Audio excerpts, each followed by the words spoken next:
Hello and welcome back to my channel. Today I am going to explain how I migrated to Canada because some people have been asking me about it. So stay tuned. Hi loves, subscribe, share and click the notification bell to keep updated with my videos. Okay, so first of all the information that I'm going to provide to you in this video you can find on the Government of Canada website. The Government of Canada website is canada.ca. That is truly the only website that you should be looking at for accurate and up-to-date information and your options to immigrate to Canada. When you log into canada.ca, the first thing it'll ask you is if you want service in English or French. Select English, I guess. When you select English, you can go or scroll down to Immigration and Citizenship. Under Immigration and Citizenship, it will show you all the options that are available for migrating to Canada. So you click Immigrate, and right there it will show you all the options and pathways that are available for migrating to Canada.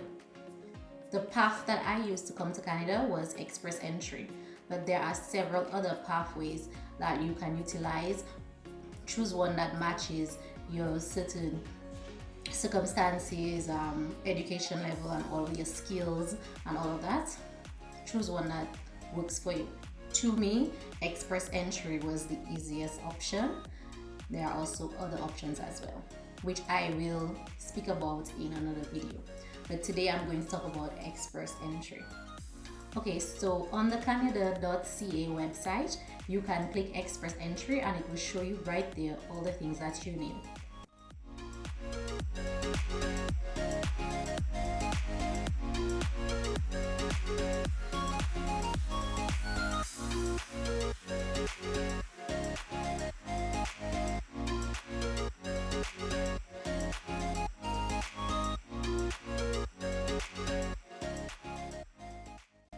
On the canada.ca website, there's also an eligibility, like a quiz, an eligibility quiz, asking you a few questions just to see if you're eligible for the express entry route. This is the first thing that you should do. Go through that little quiz, see if you're eligible, and if you're eligible, then you can move on to the next.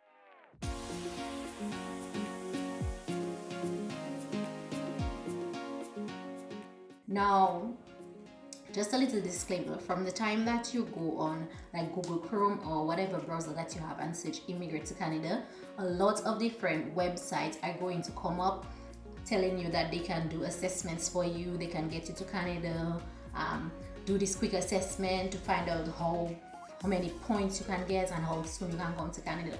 Now, all of these websites are immigration services websites where people or immigration personnel would basically do this whole process for you, but it comes at a cost. The last quoted cost I saw was $4,900 for them to do the process for you. But honestly, if you have the time and the patience to do your stuff for yourself, you can save yourself that money. I didn't pay anybody. I did everything on my own. I didn't pay no immigration service to do nothing for me, because $4,900 US can be better utilized when you actually migrate to Canada.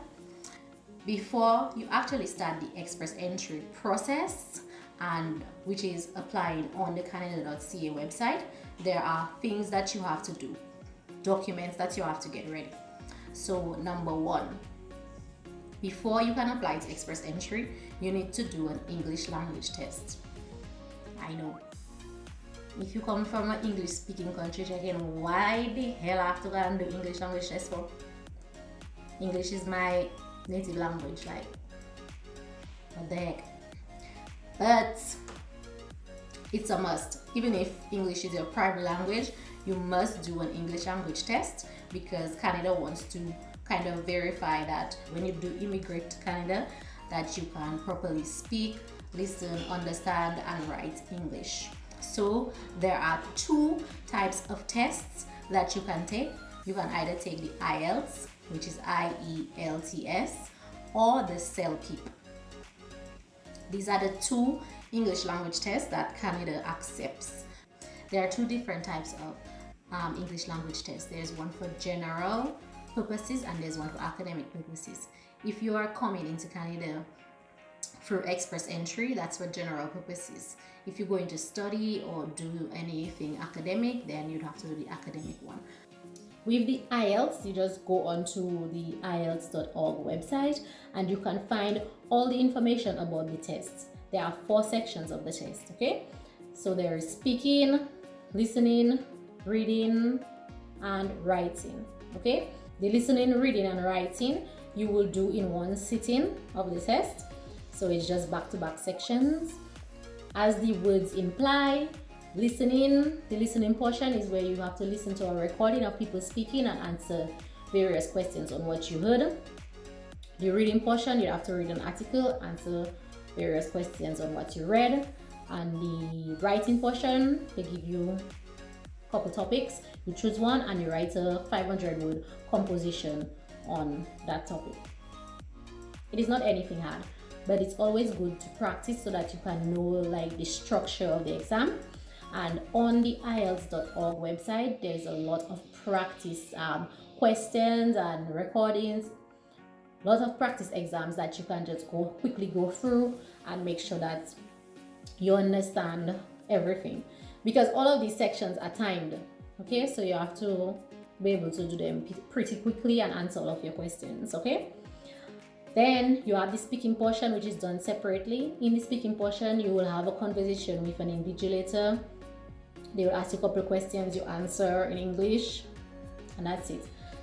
Now, because we're in Dominica and nothing not available, kind of, you cannot do the English language test in Dominica.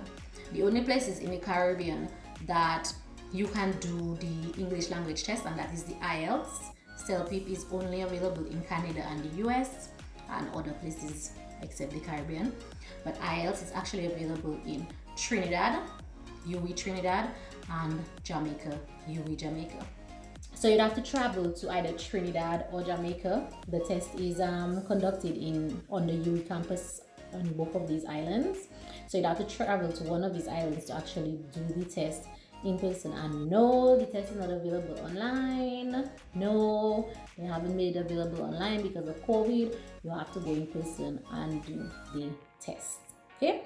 So if you're able to travel, if you're in the Caribbean, I need somewhere to go in the Caribbean, if you're able to travel to Trinidad or Jamaica. If you're not in the Caribbean, you're in luck, because there are several locations that you can choose from in the US, in Canada, Brazil, South America, everywhere that you can choose from to actually schedule a test and do your test, okay? But one recommendation that I would give to Dominicans that are going to do the test, we just talk fast, yes? We just talk fast, so always remember to kind of slow down if you're doing it outside of the Caribbean. So for express entry, the second document that you have to get organized is an assessment of your credentials. The credential assessment that you have to do in order for you to migrate to Canada through the express entry pathway is basically an assessment of any degree that was acquired outside of Canada in order to determine the equivalent of that degree on the Canadian education system. Basically, they want to know if your bachelor's that you acquire outside of Canada is the same as a bachelor's that they give in Canada. Okay, that's just basically what it is.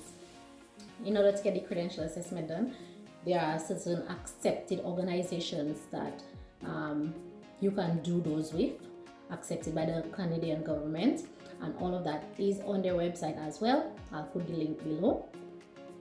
So you just choose one of those organizations. For example, for me, I chose the University of Toronto. You choose one of those organizations, you sign up on their website to get that credential assessment. It's not free, you have to pay, right?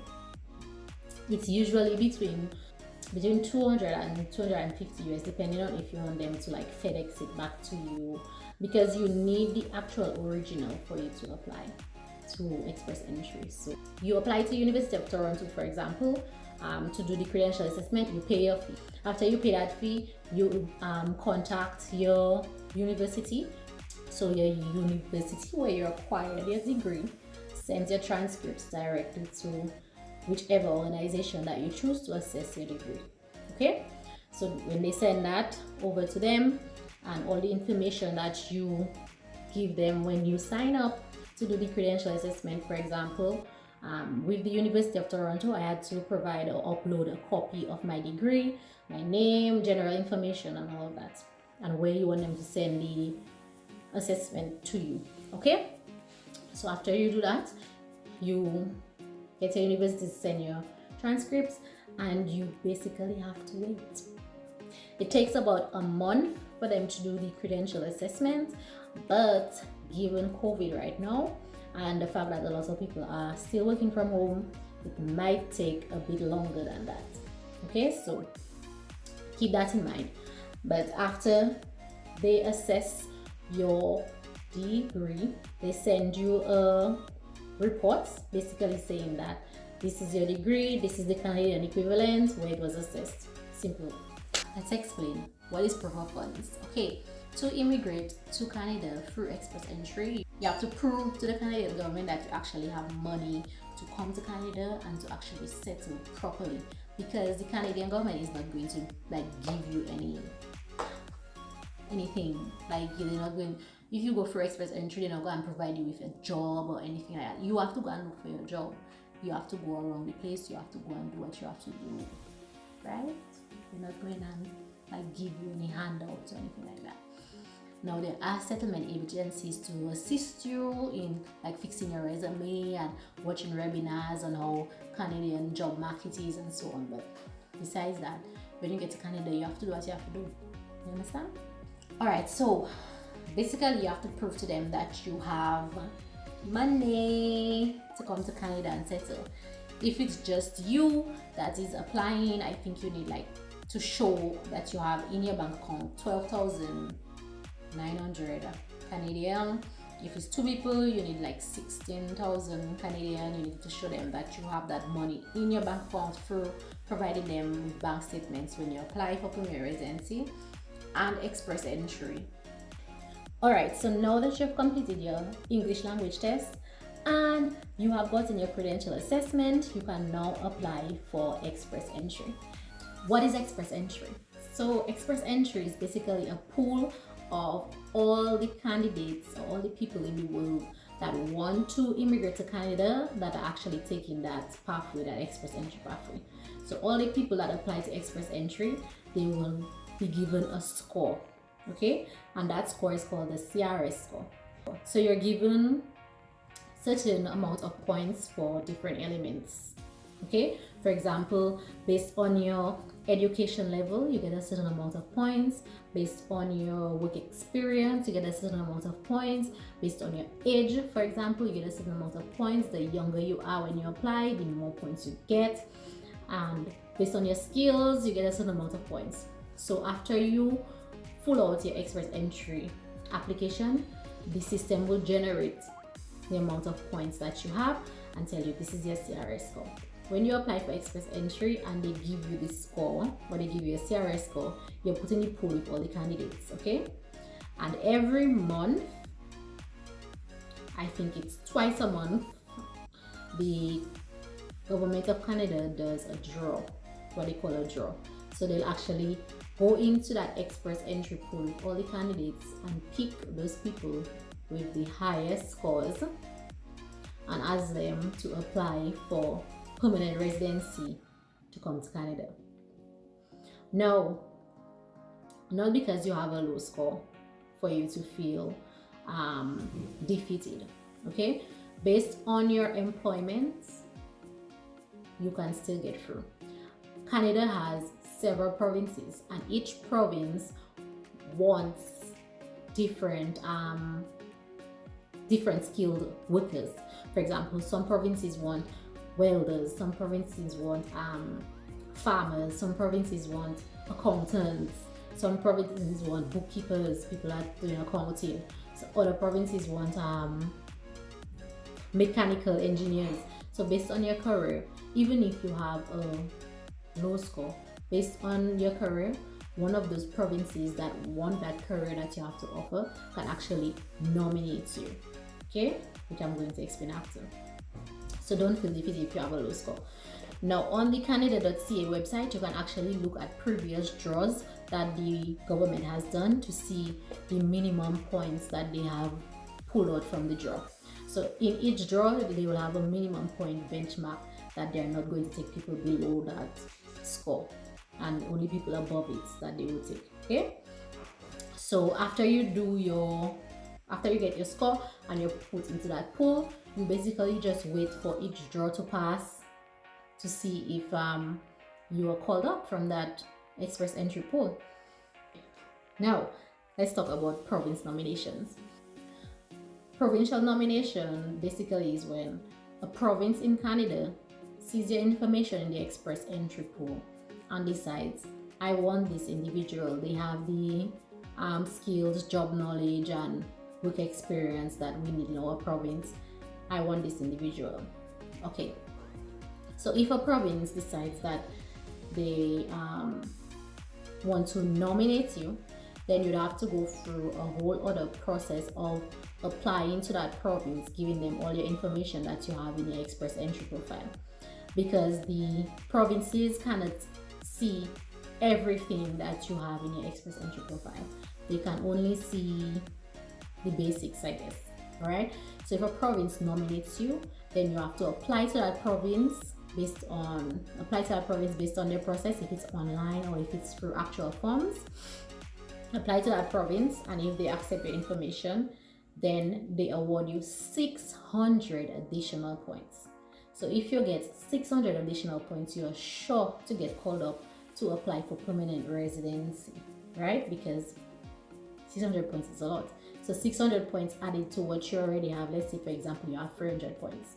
600 plus 300, you're up to 900 points, which is the top tier of the people in the pool, right? So just know for sure in the next draw, they're going to ask you to apply for permanent residency if you get a provincial nomination. Now, each provincial nomination process is different. For me, when I applied to express entry, I believe my final score was free. It was free something, I just cannot remember what exactly. And then I got a notification in my account saying that the province of Alberta has nominated me. If I'm willing to accept, you can accept or not, but why the heck not? So I accepted, and then I had to go through a process of applying, like filling out various forms and providing them with various information that they requested, the province of Alberta, and FedExing that to them. So when you FedEx it to them, they assess it. That took about 3 months, 2 to 3 months for them to assess and come back and say, yes, we accept you. And they gave me 600 points in my express entry profile. And in the next draw, I was asked to apply for permanent residency. Okay, so you have been called up from the express entry profile and been asked to apply for permanent residency. You're not done yet. I know it seems like a long process, because it kind of is, but it is still fast at the same time.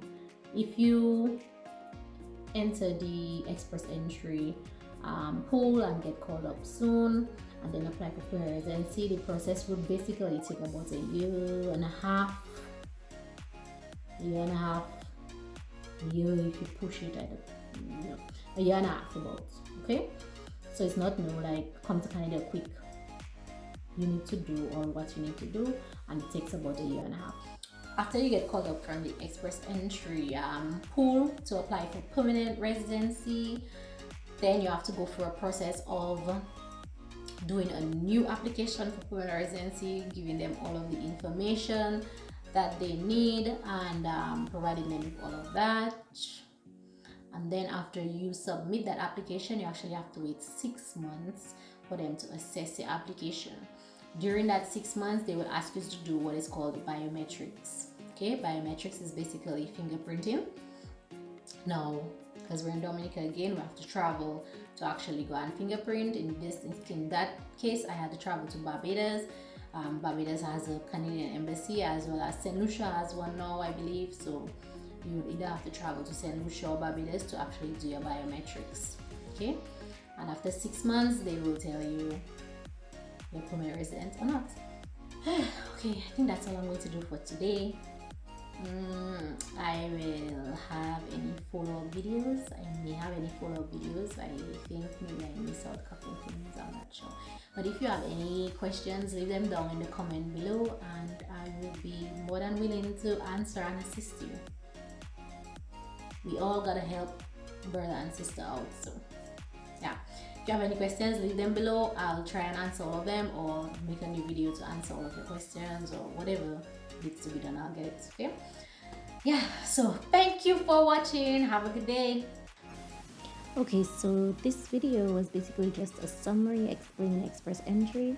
On the screen here I have all the steps involved in express entry. As you can see, it's about a good amount of steps, so I'm going to create some new videos explaining each step separately so that everyone will fully understand. Yeah, see you guys.